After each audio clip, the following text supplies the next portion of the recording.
যে ব্যক্তি টাকা ধার করেন তাকে অধমর্ণ বলে। এটা কথাটা সত্য হবে। মানে কোনো সংস্থা থেকে বা কোনো ব্যাংক থেকে বা কোনো ব্যক্তির কাছ থেকে টাকা নিয়েছে, মানে এক্সট্রা তাকে টাকা দিতে হবে, যে টাকা নিয়েছে তার সঙ্গেও আর এক্সট্রা টাকা দিতে হবে, তাকে বলছে অধমর্ণ।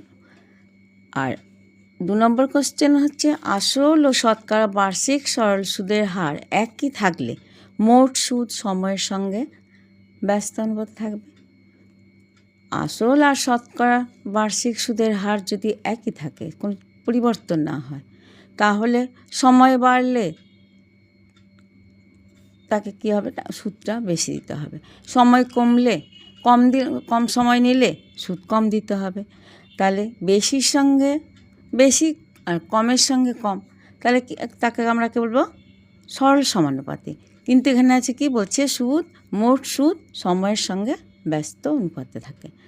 তাহলে এটা মিথ্যা, এটা সত্য হবে না। আর যে ব্যক্তি টাকা ধার দেন, মানে তাকে আমরা কি বলবো, উত্তমর্ণ। তাকে আমরা বলবো কি, উত্তমর্ণ।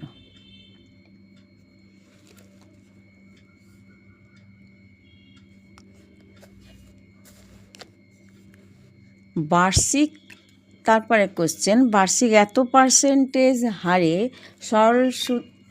পার্সেন্টেজ সরল সুদের হারে 2p টাকা টি বছরে সুদ আর আসল নিয়ে কত টাকা দিতে হবে।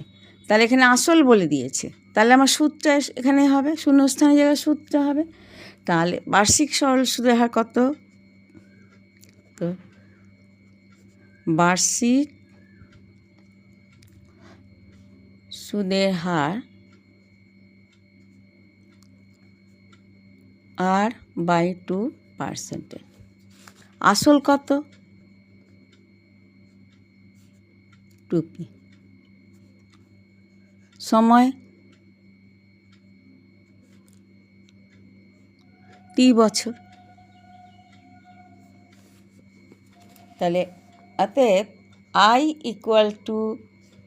P/100। p এর জায়গায় 2p হবে, আর হচ্ছে R/2 আর t হচ্ছে t 100।